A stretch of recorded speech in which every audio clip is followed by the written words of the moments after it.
Hello students, मैं हूं अनिल चौहान और कैसे आप सब। जैसा कि हम अपना 9th क्लास का 9 chapter force and law of motion पढ़ रहे थे, जितने कि हम अपने लास्ट वीडियो में हमने पढ़ लिया था कि जो मोमेंटम क्या होता है, सेकंड लॉ ऑफ मोशन और थर्ड लॉ ऑफ मोशन हमने पढ़ लिया था। तो लेकिन हमने उनके बिहाफ पे कुछ न्यूमेरिकल नहीं किए थे, तो वही न्यूमेरिकल आज मैं इस वीडियो में कराने वाला हूँ, जो कि हम करेंगे एनसीईआरटी के एग्जाम्पल 9.1 से लेकर 9.5 तक, जो कि बेसिस होंगे न्यूटन के सेकंड लॉ ऑफ मोशन के ऊपर। तो मैं उम्मीद करता हूँ कि आप इस पूरी वीडियो को अंत तक देखेंगे और आपको न्यूमेरिकल सारे बहुत ही अच्छे समझ में आने वाले हैं। और ये वीडियो देखने के बाद मैं उम्मीद करता हूँ कि आपको सेकंड लॉ ऑफ मोशन के सारे कॉन्सेप्ट बहुत ही अच्छे से क्लियर हो जाएंगे। तो चलिए स्टार्ट करते हैं। तो अब हम स्टार्ट करते हैं एग्जाम्पल 8.1। जैसा कि आप देख रहे हैं स्क्रीन पे क्वेश्चन आ रहा है, तो मैं क्वेश्चन को एक बार रीड करता हूँ, क्वेश्चन के अंदर लिखा क्या और फिर उसके बाद उसको सॉल्व करते हैं। तो जैसा कि आप देख रहे हैं स्क्रीन के ऊपर क्वेश्चन क्या लिखा है, a constant force is act on an object of mass 5 kg। एक मास है, एक जो एग्जाम्पल है हमारा 8.1, उसका मैं सॉल्यूशन करने जा रहा हूँ।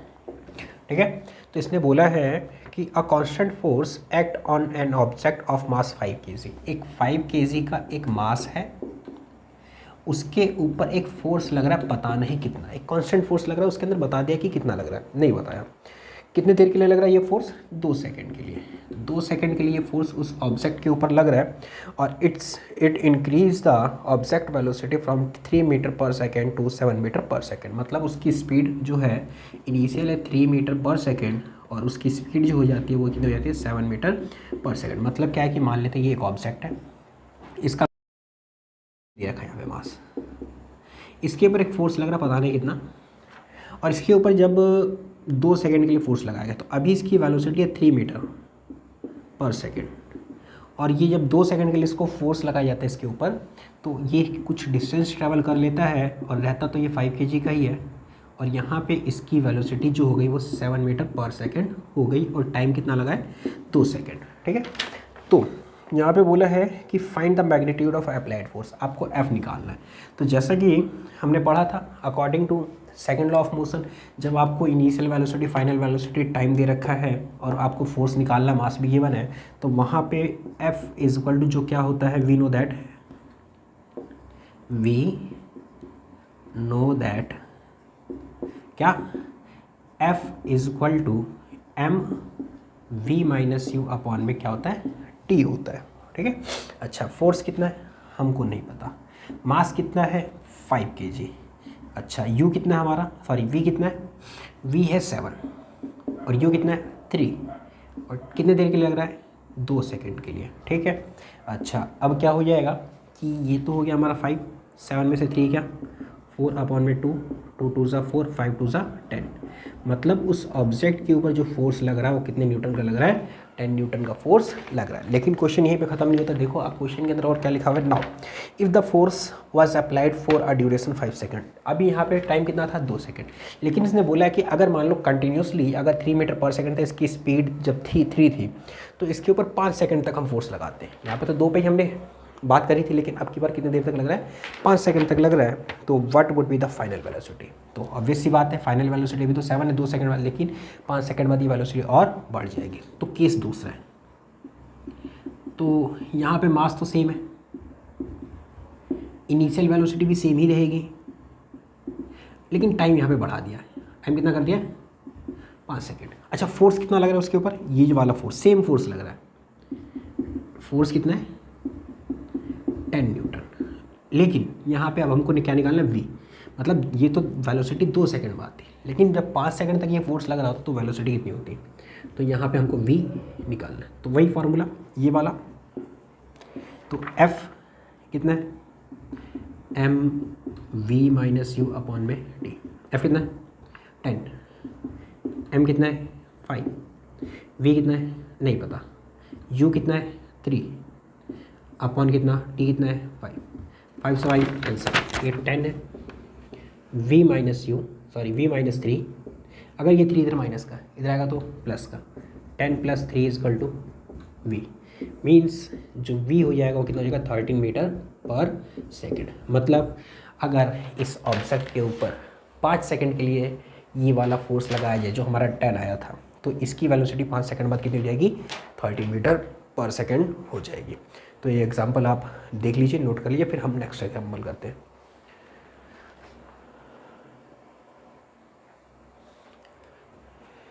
अब हम देखते हैं एग्जाम्पल 9.2। तो स्क्रीन पे आपको एग्जाम्पल दिख रहा है, लिखा हुआ 9.2। तो उसके अंदर क्या लिखा हुआ है एक बार मैं पढ़ देता हूँ। तो उसके अंदर क्या लिखा है, which would required a greater force accelerating a 2 kilogram mass at 5 metre per second square और 4 kg mass at the acceleration 2 metre per second square. मतलब यहाँ पे इसने जो बोला है, सॉल्यूशन हम करते हैं। दो बॉडी है, एक है मास 2 kg और जो इसका एक्सेलरेशन है कितना है 5 मीटर पर सेकेंड स्क्वायर। वहीं पे दूसरा कंडीशन है, एक दूसरा मास है, उसका मास है 4 kg, ठीक है। अच्छा, और इसका एक जो एक्सेलरेशन है कितना है, इसका जो एक्सेलरेशन है 2 मीटर पर सेकेंड स्क्वायर है। तो इसने अच्छा एक काम करते हैं, इसको m1 मान लेते हैं, a1 मान लेते हैं, इसको m2 मान लेते हैं और इसको a2 मान लेते हैं। तो अगर मान लो ये जो 2 किलो का ऑब्जेक्ट है, 2 kg का ऑब्जेक्ट है, इसके ऊपर हम कितना फोर्स लगाएं कि इसका acceleration 5 metre per second square हो जाए, है ना।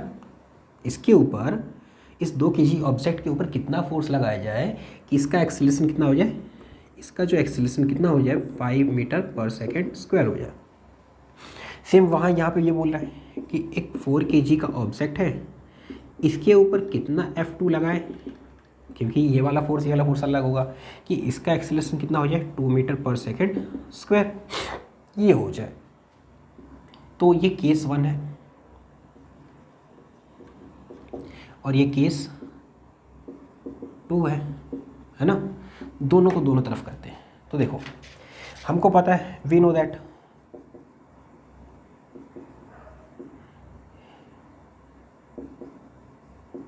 क्या F is equal to ma, लेकिन यहाँ पे फोर्स जो है वो F1 है, मास जो है वो m1 है और एक्सेलरेशन a1 है कि नहीं, है ना। अच्छा, तो फोर्स कितना है नहीं पता, मास कितना है 2, एक्सेलरेशन कितना है 5, कितना आ गया 10 न्यूटन। हमने पढ़ा था लास्ट क्लास के अंदर, जो फोर्स की SI यूनिट क्या होती है न्यूटन। दूसरे केस में सेम यहाँ पे क्या हो जाएगा, F2 इज इक्वल टू क्या हो जाएगा m2 a2। F2 कितना है 4, m2 कितना है m2 4, सॉरी F2 हमको नहीं पता, F2 हमको नहीं पता, m2 4 है, a कितना है 2, 4 2 8 न्यूटन। तो हमने क्या देखा, किस वाली कंडीशन में ग्रेटर फोर्स की रिक्वायरमेंट हो गई, जब मास 2 kg मास को अगर मुझे 5 मीटर पर सेकेंड स्क्वायर के रेट से एक्सेलरेट करना है, तो इस केस में मुझे ज़्यादा फोर्स की रिक्वायरमेंट होगी कंपैरेटिवली इस 4 kg को जब मुझे 2 मीटर पर सेकेंड स्क्वायर से एक्सेलरेट कराना है तब, ठीक है। तो ये तो हो गया हमारा एग्जाम्पल नंबर 9.2, ठीक है। तो आप इसको नोट कर लीजिए, फिर हम देखते हैं नेक्स्ट एग्जाम्पल। अब हम देखते हैं नेक्स्ट एग्जाम्पल 9.3। स्क्रीन पे एग्जाम्पल आ रहा है आपको, एक बार मैं पढ़ देता हूँ क्या लिखा है और फिर उसके बाद इसका सॉल्यूशन करते हैं। तो जैसा कि आप देख सकते हैं एग्जाम्पल के अंदर क्या लिखा है, a motor car is moving with a velocity 108 kilometre per hour. एक मोटर कार है जो कि 108 किलोमीटर पर आवर की स्पीड से मूव कर रही है, चल रही है, और it takes 4 second to stop after brake. जब ब्रेक लगता है तो उसकी स्पीड कितनी हो जाती है 0 हो जाएगी, क्योंकि वो क्या हो जाती है रुक जाती है। मतलब कि यहाँ पर हम लिख सकते हैं कि उस मोटर बोट का जो इनिशियल वेलोसिटी वो कितना 108 किलोमीटर पर आवर, ठीक है।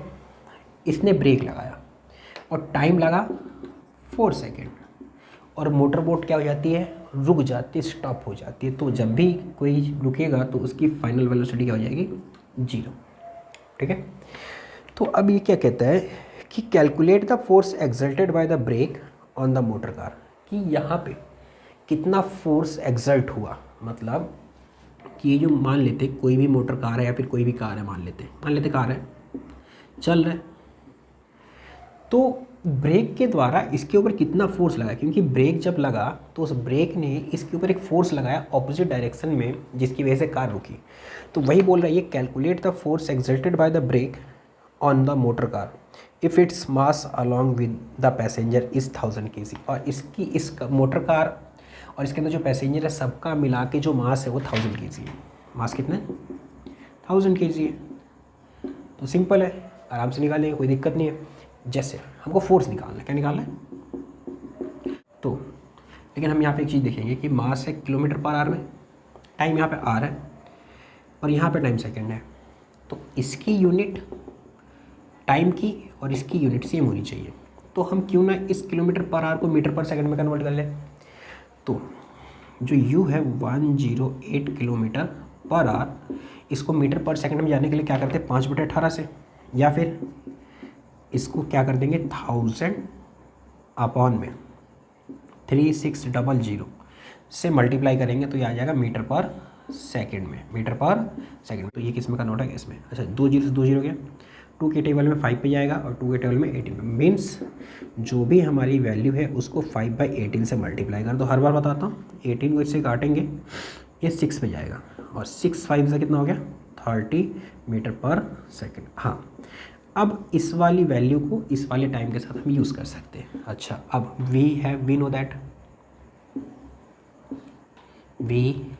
That according to second law of motion क्या जानते हैं कि F is equal to M we minus you upon में क्या होता है?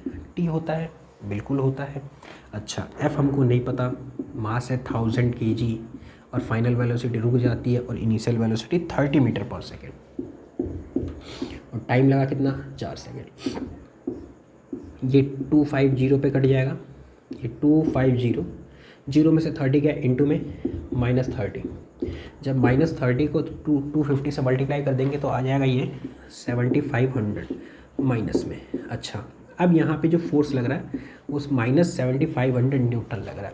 तो यहाँ पे जो माइनस बता रहा है कि कार जब इस डायरेक्शन में जा रही है तो कार को रोकने के लिए जो फोर्स लगेगा वो इस डायरेक्शन में लग रहा है, फोर्स ऑपोजिट डायरेक्शन में लग रहा है, इसीलिए कार रुक रही है।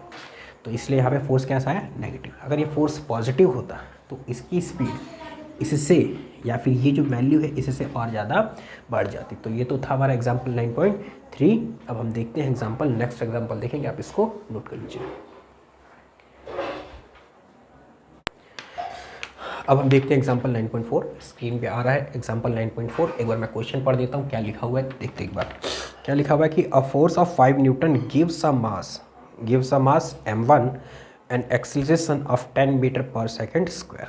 मतलब एक कोई बॉडी है, उसका मास है m1, ठीक है, और इसके ऊपर एक फोर्स लग रहा है 5 न्यूटन का, एक फोर्स लग रहा है 5 न्यूटन का इसके ऊपर फोर्स लग रहा है। तो इसके अंदर जो एक्सीलरेशन जनरेट हो रहा है ना, वो एक्सीलरेशन है 10 metre per second square, 10 metre per second square, ठीक है। वहीं पे दूसरी कंडीशन है, दूसरा केस भी है कि एक सेम कंडीशन के अंदर अब की बार मास दूसरा है m2 और इसके ऊपर सेम फोर्स लग रहा है 5 न्यूटन का। कितने का लग रहा है? 5 न्यूटन का। जैसे पढ़ते and m2 and acceleration 20 metre per second, और इसके ऊपर जो एक्सीलरेशन आ जा रहा है वो कितना आ जा रहा है 20 मीटर पर सेकेंड स्क्वायर। एक बार मैं फिर से पढ़ता हूँ, रिपीट करता हूँ। A force of 5 newton, a mass m1 and acceleration of 10 metre per second square and m2 and acceleration 20 metre per second square. मतलब वही फोर्स 5 न्यूटन का अगर m1 पे लगाते तो इतना एक्सीलरेशन आता है, सेम फोर्स अगर m2 पे लगाते तो इतना एक्सीलरेशन आता है, ठीक है। तो कहता है कि what acceleration would it give if both the masses were tied together. मतलब तीसरी कंडीशन ये बोला है। तो पहले तो एक काम करते हैं, हम m1 और m2 निकालते हैं, फिर उसके बाद आगे का क्वेश्चन सॉल्व करते हैं। तो यहाँ पे मुझे पता है F इक्वल टू m में होता है, तो यहाँ पे m1 इसे a1 मान लेते, इसे a2। f1 f2 नहीं मानते क्योंकि यहाँ पे दोनों ही क्या है, सेम है, तो चलो फिर भी मान लेते, ये f1 है और ये f2। f1 equal to m में a1, f1 हमको नहीं पता, मास है, सॉरी f1 है हमारा 5 न्यूटन, मास है हमको नहीं पता, a1 है 10। अगर मैं 10 को इधर ले आऊँ तो 5/10 हो जाएगा। ये आ गया m2, इसको हम काटेंगे तो कितना आ जाएगा 1/2, और 1/2 कितना होता है 0.5 होता है, 0.5 किलोग्राम। जो मास आया कितना आया 5/5, 0.5 किलोग्राम, मतलब आधा किलो। अच्छा, दूसरे केस में जो F2 हो जाएगा क्या हो जाएगा m2 a2। F2 कितना है 5, m2 कितना है नहीं पता, और a2 कितना है 20। कितना डिवाइड में आएगा तो 5/5 20 इज इक्वल टू m2, ये से कटे तो 4 आ जाएगा, और 1/4 कितना होता है 0.25 किलोग्राम, 0.25 किलोग्राम। मतलब इसका मास 0.5 किलोग्राम है और इसका मास 0.25 किलोग्राम है। तो अब दूसरी कंडीशन यहाँ पे बोला है कि अगर what would acceleration it gives if both masses were tied together, मतलब अगर इन दोनों को एक साथ बांध दिया जाए, m1 को भी और m2 को भी, और इसके ऊपर सेम फोर्स लगे 5 न्यूटन का, कितने का लगे 5 न्यूटन का एक फोर्स लग रहा है 5 न्यूटन का, तो इसका एक्सीलरेशन कितना होगा। ठीक है, तो मुझे देखो यहाँ पे दो चीज़ें पता है, फोर्स भी पता है, m1 m2 आ गया, तो उसकी वजह से मैं दोनों को ऐड करके इस पूरे बॉडी का मैं मास निकाल लूँगा। F is equal to ma लगा दो, तो देखो यहाँ पे हम मान लेते हो इन दोनों को मिला के जो मास आएगा वो आएगा m, क्या आएगा m क्या हो जाएगा m1 प्लस m2। m1 हमारा कितना है, ये हमारा m1 है, m1 कितना है 0.5, m2 कितना है 0.25 किलोग्राम। इन दोनों को ऐड करेंगे तो 0.75 किलोग्राम, ये m आ गया।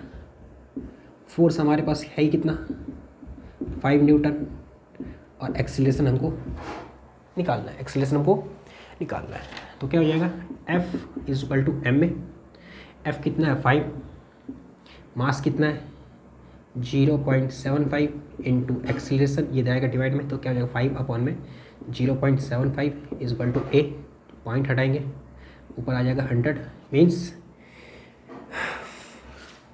मीन्स क्या हो जाएगा यहाँ पे कि 500 मतलब 5 इंटू 100 अपॉन में 75 इज इक्वल टू a।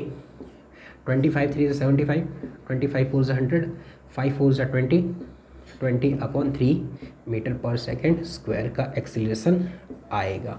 इसको पॉइंट में आप कन्वर्ट कर सकते हैं। बाकी फ़िलहाल जो हमारा आंसर होगा वो कितना होगा 20 अपॉन 3 मीटर पर सेकेंड का स्क्वायर आएगा। किसका, जब इन दोनों बॉडी को एक साथ टाई कर दिया जाए तो उनके ऊपर अगर 5 न्यूटन का फोर्स लगेगा तो उसका एक्सीलरेशन इतना आएगा। लगभग ये कितना होगा 6 पॉइंट समथिंग होगा, लगभग 6 पॉइंट अराउंड, हाँ 6 पॉइंट समथिंग होगा। तो ये तो था हमारा एग्जाम्पल 9.4। अब हमारा बचता है लास्ट एग्जाम्पल, आप इसको नोट कर लीजिए, फिर हम नेक्स्ट एग्जाम्पल देखते हैं। अब हम देखते हैं नेक्स्ट एग्जाम्पल 9.5। स्क्रीन पे क्वेश्चन आ रहा है और उसकी जो फिगर है वो यहाँ पे मैंने बना दी है।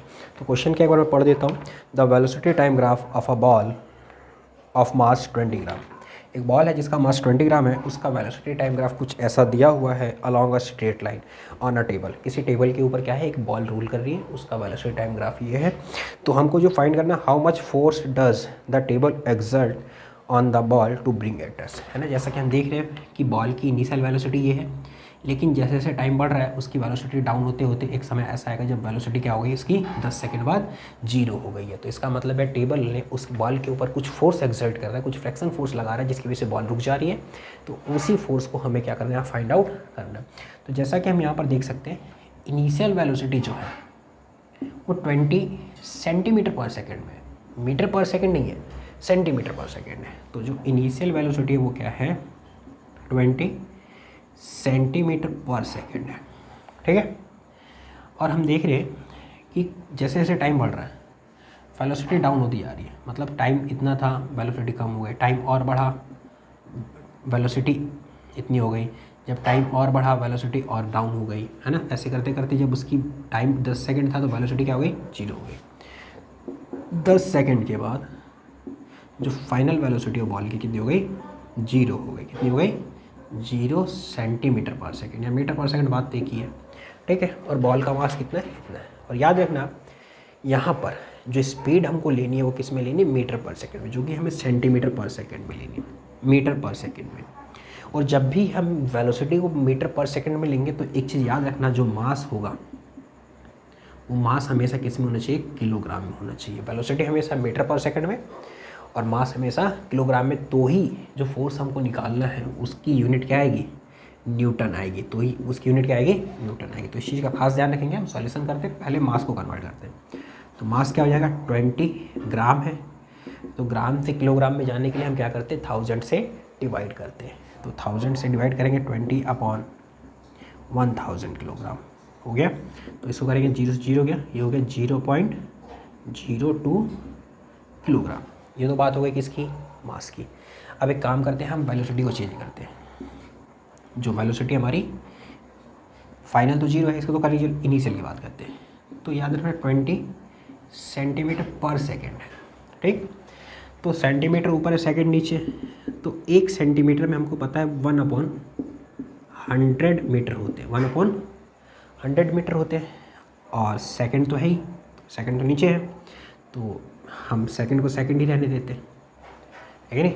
तो इसका मतलब है क्या, 20 को अगर आप 100 से डिवाइड कर दोगे तो किस में कन्वर्ट हो जाएगा, सेंटीमीटर से, सेंटीमीटर पर सेकंड से मीटर पर सेकंड में आ जाएगा। तो ये हो गया हमारा 20/100 मीटर पर सेकंड। इसको हम डिवाइड करेंगे तो 2/10 मतलब 1/5।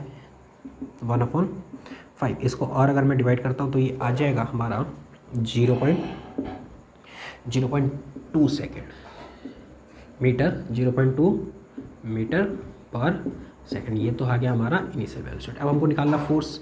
तो फोर्स का फॉर्मूला हमको पता है, according to second law of motion, F = m v - u upon में क्या होता है, t होता है। हमको ये सारी चीज़ें पता है। मास कितना है, 0.02।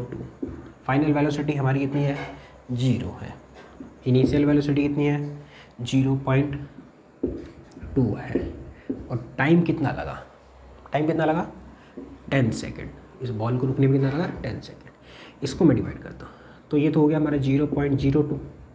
इसको मल्टीप्लाई करेंगे माइनस का 0.2 अपॉन में 10। जब इसको मैं मल्टीप्लाई करूँगा तो ये तो माइनस का साइन इधर आ जाएगा, 2 2 ज़ा 4, 2 2 ज़ा 4। जीरो कितने के बाद आएगा, 1 2 3 नंबर के बाद, मतलब ये हो जाएगा हमारा 0.004 अपॉन में 10। अब नीचे 10 है तो एक जीरो और शिफ्ट होगा, तो जो हमारा फोर्स आएगा वो बेसिकली क्या आएगा, माइनस का 0.0। यहाँ पे ऑलरेडी 2 जीरो है, 10 है, एक जीरो और शिफ्ट होगा तो मतलब 3 जीरो आ जाएंगे, इतना। तो इस बॉल के ऊपर, जो टेबल के ऊपर जो फोर्स लग रहा है वो कितना लग रहा है, 0.0004 न्यूटन, 0.0004 न्यूटन का फोर्स लग रहा है, जिसकी वजह से बॉल रुक जाती है। तो ये तो थे हमारे एनसीईआरटी के एग्जाम्पल 9.1 से लेकर 9.5 तक, जो कि बेस्ड थे न्यूटन के सेकंड लॉ ऑफ मोशन पे। तो आज की वीडियो में इतना ही, और नेक्स्ट वीडियो में हम पढ़ेंगे law of conservation of momentum, और उसके बेसिस पे जो एनसीईआरटी के एग्जाम्पल जो उसके ऊपर न्यूमेरिकल्स है वो हम पढ़ेंगे। तो आज की वीडियो में इतना ही, थैंक यू।